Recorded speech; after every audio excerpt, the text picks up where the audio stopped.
गैर प्रशासनिक सेवा से आईएएस में प्रोन्नत हुए श्रम विभाग के अधिकारी राजेश प्रसाद का आज धनबाद श्रम विभाग कार्यालय के पदाधिकारियों एवं कर्मियों द्वारा बुके देकर भव्य तरीके से स्वागत किया गया। इस बाबत राजेश प्रसाद ने बताया कि उन्होंने वर्ष 1999 में धनबाद श्रम विभाग में श्रम अधीक्षक के पद पर योगदान दिया था। इसके बाद 2006 से 2010 तक पुनः वे श्रम अधीक्षक के पद पर रहे।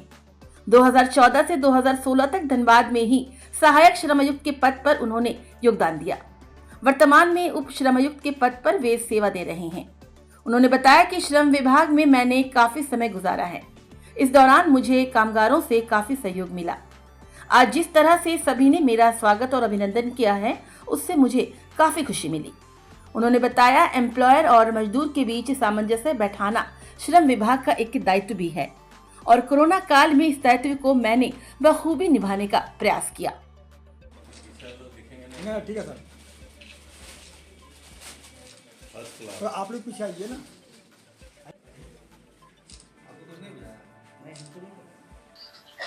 बहुत अच्छी बात है कि ये हमारे कार्यालय के सभी पदाधिकारीगण, कर्मचारीगण, हमारे इष्ट मित्रगण, प्रेस बंधु सभी हमें सम्मानित कर रहे हैं। ये गर्व का पल मेरे लिए है। चूँकि मैंने धनबाद से ही नौकरी की शुरुआत किया था। जब मैं श्रम अधीक्षक यहाँ पर श्रम अधीक्षक के रूप में 1999 में योगदान दिया था। उसके बाद फिर हमें श्रम अधीक्षक के रूप में 2006 से 10 तक काम करने का मौका मिला।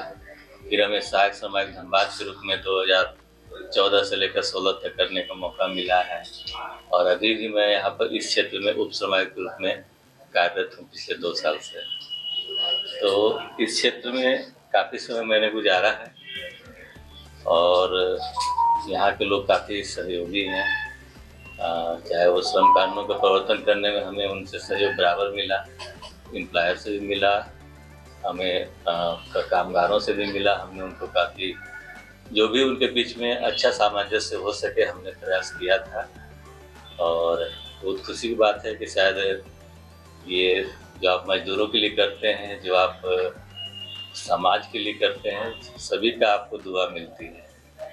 और हम लोग ऐसे जगह पर बैठे हुए हैं कि एक तरफ लेने वाला, एक तरफ देने वाला है और दोनों को एक प्लेटफॉर्म पर ला करके एक अच्छा माहौल पैदा करना श्रम विभाग का दायित्व होता है। और मैं समझता हूँ कि मैं जब श्रम विभाग में जब से आया हूँ, ये काम मैंने भली भांति करने का प्रयास किया है। कोरोना पीरियड में मैं जमशेदपुर तरफ रह रहा था, वहाँ के डीएलसी ग्रुप में काम कर रहा था। उस कठिन विपदा में सभी समझ सकते हैं कि औद्योगिक गतिविधियाँ नहीं चल रही थी और मजदूर भी, उनको काम नहीं मिल रहा था मजदूरों को, और दोनों के बीच में सामंजस्य बैठा के उनको वेतन में भुगतान कराना एक बहुत बड़ा चैलेंज है। और हमें उसमें नियोजकों का भी साथ मिला, यूनियन का भी साथ मिला, कामगार भी हमारे साथ रहे। तो मैं अपने कार्यों से बहुत संतुष्ट रहा हूँ। परिवेश बदल चुका है सर धनबाद का, पहले की अपेक्षा देखिए तो बहुत सारी समस्याएं हैं धनबाद में। तो अभी आपको ज्वाइन किए, कैसे निपटारा करेंगे? किस रूप में आप जानना चाह रहे हैं? बहुत सारी समस्या है, मजदूरों की है, बाल श्रमिकों की। नहीं, देखिए, ये बाल श्रमिक की समस्या है, सामाजिक समस्या है। ऐसा नहीं है कि कानून तो बहुत सा कानून बहुत पहले से चला आ रहा है। कानून सिर्फ काम नहीं कर पाता है जब तक कि समाज का सहयोग नहीं मिले। बाल श्रमिक समस्या भी बिल्कुल सामाजिक समस्या है। इसमें सभी वर्गों की सहायता की जरूरत है, क्योंकि एक इन्फोर्समेंट ऑफिसर सभी जिला के सभी स्थानों से, सभी घरों से बाल श्रमिक नहीं कर सकता। जरूरी है कि सभी लोग इसमें सहयोग करें।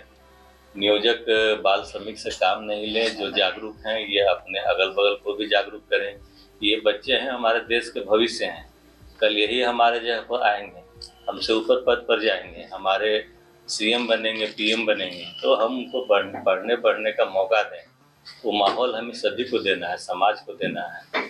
हम लोग तो एक एफआईआर करते हैं, एक एम्प्लॉयर अनिष्ट हो जाता है। हम लोग ये सिर्फ ये उदाहरण देने का प्रयास करते हैं कि देखिए, यदि आप बाल श्रमिक से काम करा रहे हैं तो आपके ऊपर प्राथमिकी दर्ज हो सकती है। पुलिस सीधे बिना वारंट के आपको गिरफ्तार कर सकती है। लेकिन ऐसे कितनों पर हम लोग कर सकते हैं? ये ज़रूरत है कि समाज के सभी लोग इसमें सहयोग करें। जो रखते हैं वे नहीं रखें। ये समझे कि जिस तरह ये बच्चा है जैसे उनका बच्चा उसी तरह इस बच्चा को भी ट्रीट करें।